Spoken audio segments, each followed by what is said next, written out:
Everybody just had me a good old gulp of water. Water, the best liquid in the world. Um, Today, guys, I wanted to talk to you guys about what's happening out there in the world. Today, I want to talk to you guys about what's happening out there in the world in relation to the conversation of less than lethal technology. Because you guys know I'm a big fan of less than lethal technology, or should I dare say, air powered weaponry. And right now, with what's happening here on our shores, just in our shores, there's a lot of other things happening abroad, but we'll just talk about this right now for this video. What's happening on our shores is giving us many examples of how effective this technology actually is.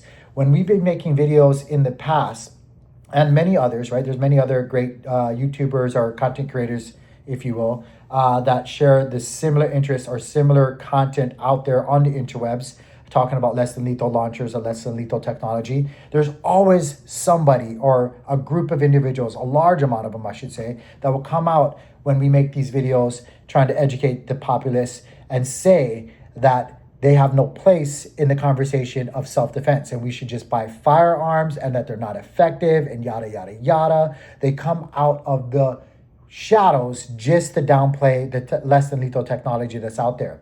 And now we're seeing with what's happening within these riots or protests, the complete opposite is actually true, right? We're seeing both civilians and or law enforcement officers deploy this technology and stop the other side dead in their tracks. There's been many videos of people getting hit with chemical rounds or bean bags, some kind of kinetic round, whether it's from a Byrna, whether it's from a different less than lethal launcher brand, or maybe it's one of those government issued beanbag launchers. I don't know what they actually call them or where they get them from, but any case, the effectiveness is being shown throughout all of these videos, and it's without a doubt highly effective. You're seeing people get stopped dead in their tracks from whatever they were doing because they were hit with this technology, right? And so I think it's unfortunate, but also a very fortunate thing with the demonstration of this technology being used in the situation that's happening right now in the country. Nonetheless, though, right, it is a shining example of why so many people have been such an advocate for this technology and been sharing the options that are out there for the everyday person. You got to remember, there's no credit checks. This is not a traditional firearm. So anybody can go out there and get their hands on one of these if they have their money. Nobody will tell you no. There's no special license that you need to get. It is a little bit more costly than a traditional firearm in comparison to, small caliber firearms and stuff like that. Even some like 9 mil and a little larger, some 45 cals and stuff like that. So that Grimberg carries, no joke, that price tag was pretty high. And some other ones as well, right? But like Grimberg, man, that stuff was, I'll talk to you guys about that in a little bit, but that was, I could have bought me a nice little rifle or handgun with that. Any case, the effectiveness, right? We're talking about the effectiveness, definitely on show right now, showing everybody that was naysayers that it actually has a place in the conversation for self-defense and it has product market fit and it is highly effective. One thing that I will say though, that even if, it's being used against humans, which I'm kind of torn about this because I think that less than lethal launchers doesn't always have to be put in this narrative or conversation of only being used against other humans. I think there's a huge fit for this technology for people who are just outdoorsy type of people who like to enjoy, the everyday activities that nature provides, maybe hiking, camping, whatever, running in the wild, whatever there's to do out there, right? There's many different reasons why you might want to actually carry one of these less than lethal launchers instead of a traditional firearm for just partaking in everyday normal stuff, right? Like you could go camping and not necessarily want to take a gun because you don't want to kill an animal, right? Like the thought of killing animals, maybe you're vegan, but whatever. If you're a vegan, does that mean you shouldn't carry a gun as well, right? Like maybe you protect yourself with something that's less than lethal, and if an animal pops up, maybe it's a bear, maybe it's a puma, maybe it's a bobcat, maybe it's a skunk, maybe it's coyotes, whatever, a wolf or whatever it is, right? When you're out there doing your thing, it could be a rabid turkey for all I know, or squirrel.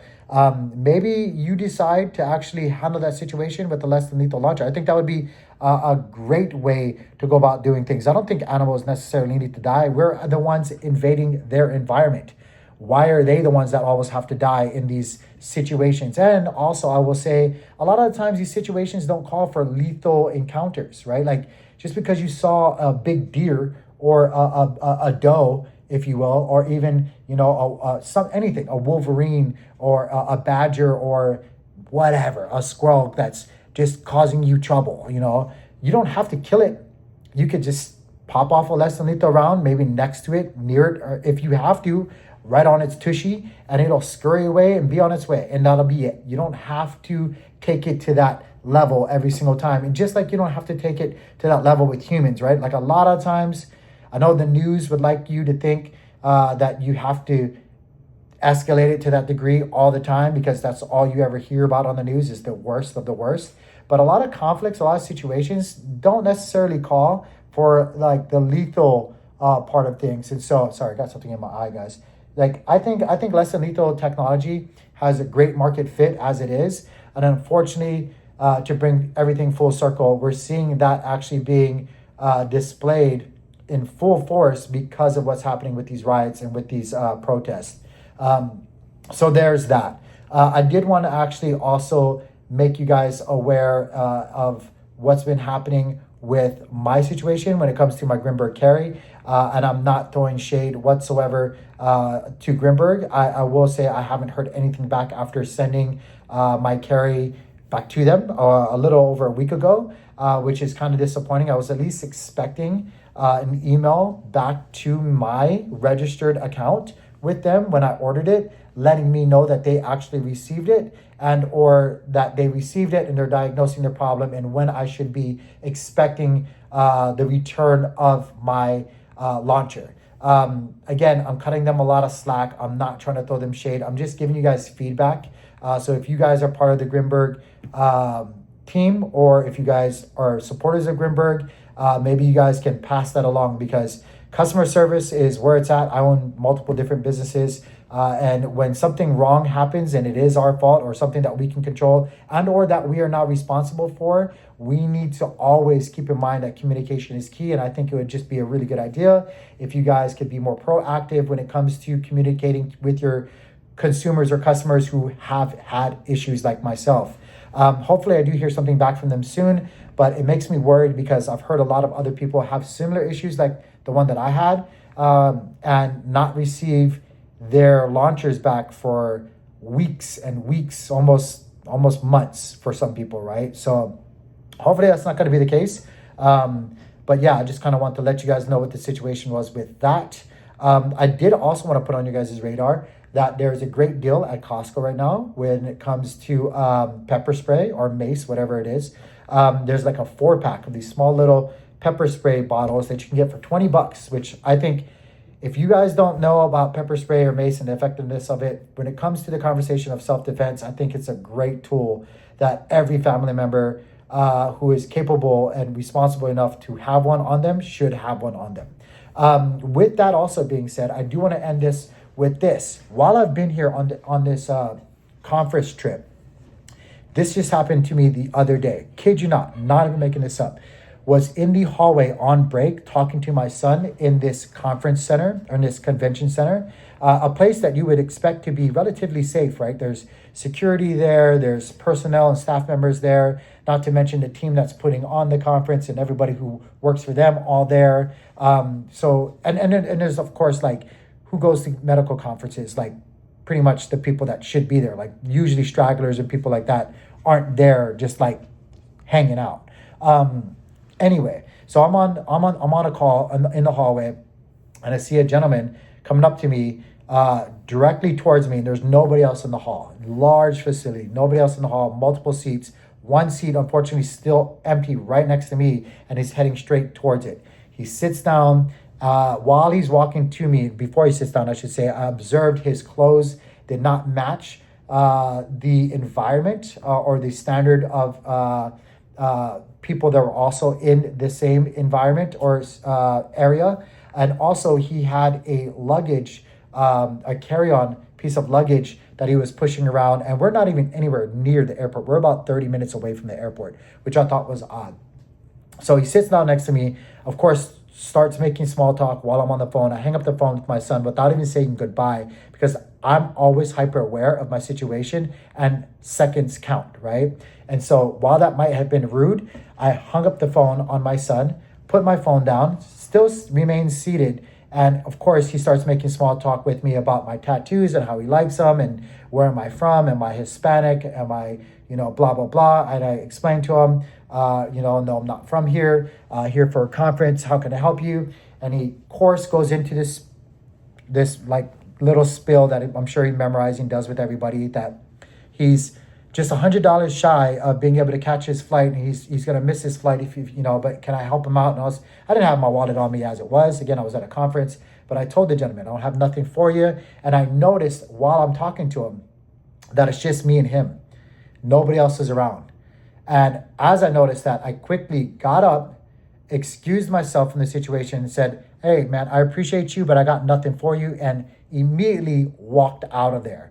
Went straight towards where the personnel at the conference was that I should have been at, and got myself into a better surrounding so that I would be in a more favorable position. But the point of the whole story is, I think when it comes to the conversation of self-defense, one of the strongest tools that you have complete control over and cost you absolutely nothing is situational awareness and being hyper vigilant on what's happening at all times around you and your family. Guys, that is something that can help you and save you and yours a lot of trouble just by being hyper aware and mindful of your surroundings at all times, especially with what's happening out there in the world, right? And I don't have time to get into it in this video, but there's a lot of people saying be hyper aware of large crowds, very popular places over the next few weeks, because there's threats being made to the US and all of us, right?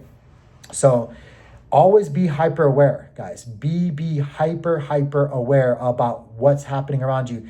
I feel like I could have held my own against that individual.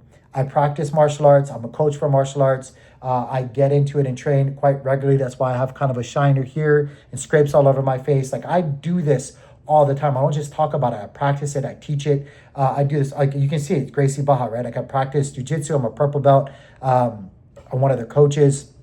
Still, nonetheless, I'm not delusional thinking that at any given time, anybody could have an off day or a bad day and all of that get thrown out the window. And also, I don't know what that individual has. He might have had a knife, a gun, something that I don't want to actually get involved in. And so I need to exclude myself, get rid of myself, throw myself out of that situation as fast as possible. And so that I don't have to actually deal with any of that. I think there's so many people that get caught in this fight or flight. A lot of people get paralyzed and thinking that, oh gosh, I'm in this conflict. I can't leave the conflict because if I do, something like I can't turn my back. Guys, just be hyper aware, be mindful, watch your back, but get out. You don't have to stay still. Get moving, get to a better place, right? I know martial arts. I don't ever want to have to do it. That's the first thing any good practitioner or anybody that's been in a lot of fights will tell you. Just because we know it doesn't mean we want to show it, right? The last thing we want to do is ever get into a fight. And also, who's to say, there's a lot of legal ramifications that could happen for self-defense, for just you defending yourself in a situation, right? Let's just say I got into it and just something crazy happened. I hit him. I do something. I choke him out or something like that because he won't stop. He won't stop pursuing me and he dies. I could be held accountable for manslaughter, even though I'm just protecting myself. I don't want to deal with any of that stuff, right? God forbid I had a less than lethal launcher or a firearm, right? There's some places that you can be the actual one that gets in trouble for defending yourself. So I just want to say, situational awareness, being hyper vigilant, about you and your surroundings at all times is one of the best things that you could do when it comes to self-defense. So while we love less than lethal launchers, while we love all of our tools and things that we, love the practice of self-defense. And it starts with you being hyper aware of you and your surroundings at all times. Anyway, guys, my name is Tank. I hope you guys enjoyed the video. If you guys would like, subscribe, it would help me out tremendously. Just a dude here sharing perspective. If you guys have anything you guys want me to talk about or would want to know more about, just let me know in the comments down below. Peace.